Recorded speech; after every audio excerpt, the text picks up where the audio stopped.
Welcome to the Business Buyer Diaries. My name is Nathan Platter. I'm a full-time employee, and I bought a business. I did everything right, from finding the deal, handling all the due diligence on 63 opportunities, and ultimately bought a profitable gym. And boy, was I in for a big surprise as a new owner. I chronicled everything in real time, including the biggest wins to the stressful nights at 2 a.m. I'm sharing my journey without sugarcoating anything, so you don't make the same mistakes that I did. Here's today's episode.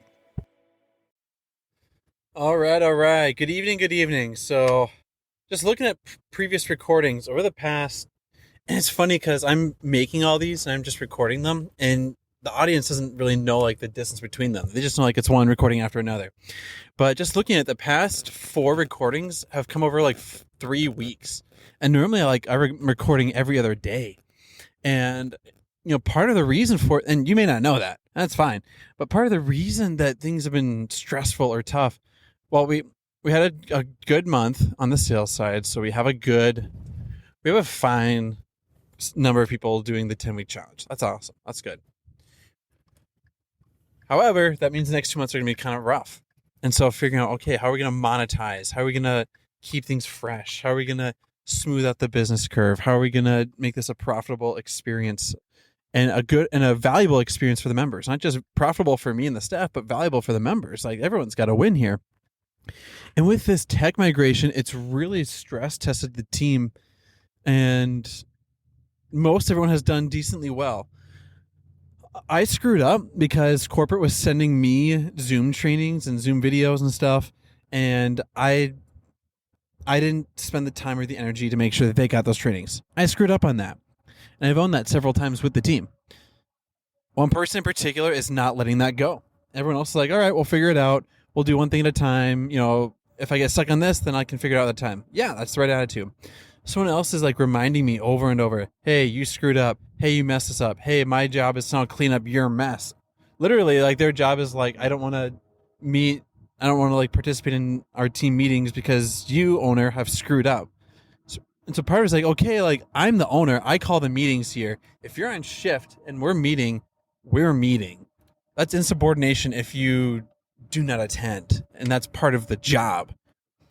And I'll admit, I haven't had the balls to own up and say that because I've just been shocked. I've never had that attitude with a boss, and I've never been defiant before. I've probably been excessively compliant in my career. Between the defiant, compliant spectrum, I'm probably more on the overly obedient side of things. And so I've just been more baffled to be like, are you serious? Who do you think owns the business? Who do you think pays your paychecks? Who do you think can fire you? Who do you think can replace you? And yes, everyone is replaceable, including me. I'm just more baffled. So I've just been overlooking it and disregarding their poor attitude. And I don't want to just drop language here because I want to keep this family friendly. I've just been more perplexed. What in the world is going on with you as a human? And it's one thing if it's they have an outburst during the day and then they apologize, or they just repeatedly are wanting me to up level and be more engaged. But this is a repeat. The past 5 interactions have all just been a really bad attitude, defiant, insubordinate. And those are just the times I've directly interacted with them. I have no idea what they're saying when I'm not at the studio. And so I've confided in 3 mentors, 3 peers. It's hey, screenshot, here's our conversations with myself and the employee. And it's all been unanimous. They've been what? They need to go right now. This is insubordination. This is not okay. They can have a bad attitude. They can gripe. They can complain. But they cannot be actively trying to subvert the business, mess up the operations, ruin your business. This is not okay. First off, they cannot talk to you this way, and then they cannot be doing these things to the business. What are you waiting for? And so 3 for 3, it's been unanimous on this person is not supposed to be here. And so I'll have to say, I feel relieved now. I talked to the 3rd out of 3 people today. It's hey, it's just stressing me out. Here's where it's at. It's hey, this is how this person has acted before. I'm surprised they behaved this way before. This is not abnormal. I'm surprised they lasted this long until this bubbled over. Really? Okay. Well, I don't feel so awful now, but where I have been stuck on this whole thing is I can tell this business is not on solid ground. Like I'm keeping it alive far beyond what other people would have done. I'm probably over investing myself into this gym thriving and surviving.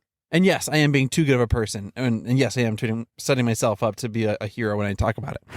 But all that to say, I've been shock fired in my career. I wake up, I find out that day is my last day. They're firing me that day. They're giving me 1 week, 2 week severance. And like, I don't see it coming.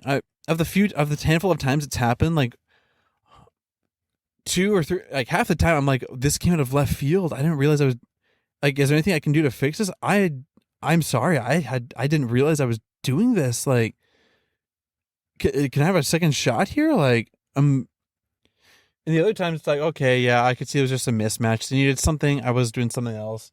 Okay. Sucks to get fired, but also I'll live another day.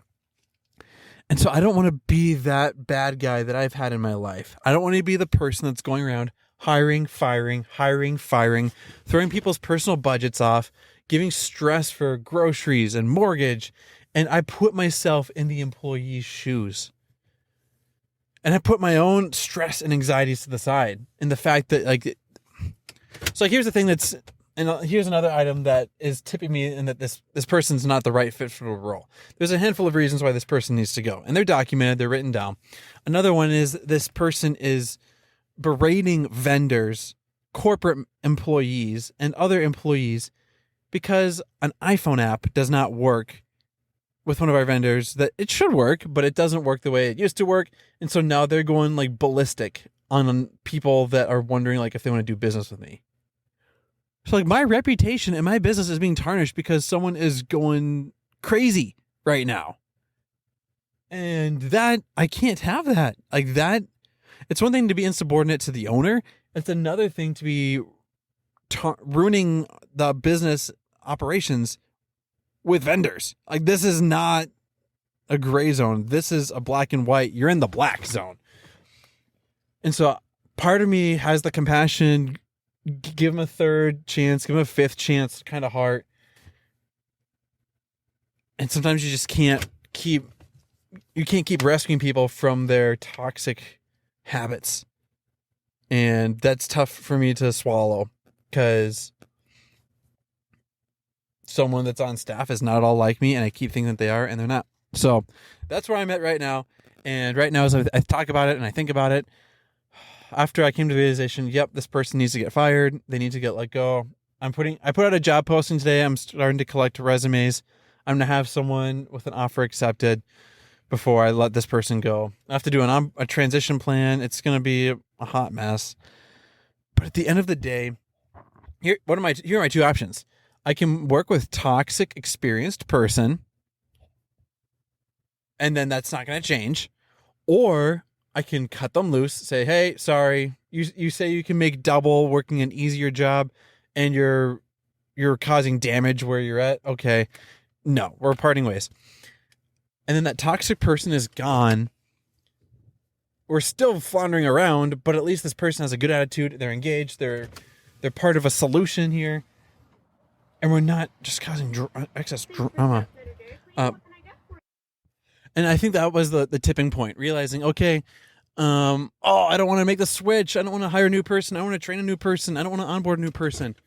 Well, what's my alternative? This person who's been toxic for months continues to show what the heck is they're going to do.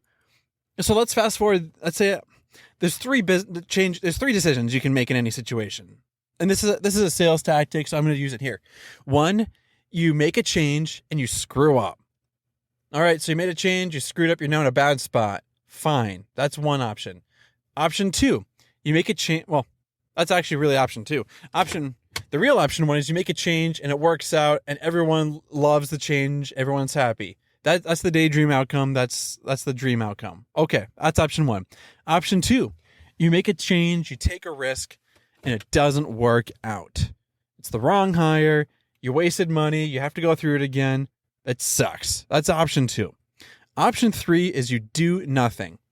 You freeze. You decide to stick with what you got, and you're going to continue with what you got. The only real risk is option 3. It's when you decide to continue on a sucky situation that you know does not work. Option 1 and 2, at least you're taking action and you're taking a swing at improving things. Now, you want it to work out, don't get me wrong. But if you take a chance, take a risk, and it sucks, it's going to suck if you stick with suckiness. And it's going to suck if you go with the option of trying to change and it doesn't pan out. But at least you're getting closer. At least you're going to have a shot. So let's be real. And this is why I think people say, if you think you need to fire them, you need to go ahead and fire them. Hire slow, fire fast, hire fast, fire fast, hire slow, fire fast. I don't know. One of them. But I think this is where a spinoff of where this comes from, because I'm now kicking myself that this person has stuck around for so long. By now I could have tried someone and failed and then tried someone new. And right now we're in a tech stack that's brand new and there's no good training. So I wish I would have done this beforehand. So someone with a better attitude, someone that was wanting to see the business thrive, cared about the business, not just an iPhone app breaking. I'm kicking myself in the pants. And it's not because I'm out to churn through people. It's because I have a heart that hasn't gone through the muck and the grime. Last lot, and then we'll call it good for today. I was confining this last person. Their spouse owns a small business. They've gone through legal things, hiring, firing, recession, PPP loans. Like they've gone through the ringer. And they said this, owning a small business is a PhD in business. People who run a business know way more about than like folks that have studied and are a professor in a DBA, Doctor of Business Administration. And gosh, this is so true. I would not have. The stuff I'm figuring out now, I wish I would have known beforehand. But if I did, I don't know if I would have done it. So for better or worse, here we are. So all that to say, we got that going. I've got my Skool program open. I opened up this past week. Now adding in content. I am adding in far more content than I ever thought I had in my head. Stoked about that. Pumped about that. I'm going to start collecting resumes, starting interviews, and we're going to make a switch here. And so now the goal is to keep toxic person around long enough so that I can have a replacement in place before I tell toxic person, hey, we're done. Thank you much for your time. Appreciated. Here's 3 weeks severance. Company's moving in a different direction. And then move on from there. So that's where I'm at. This is uncomfortable. This is new territory. This is not what I want to be spending my time on. But here we are. So that's what we're doing. That's where we're at. That's where we're going. Let's rock and roll. This has been another episode of the Business Buyer Diaries. Subscribe so you don't miss the next episode. I hope you're realizing that business ownership is no cakewalk.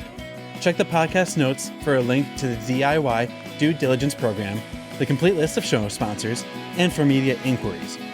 Music written and composed by Wes Schrock. I'm your host, Nathan Platter. Join me again on the next one.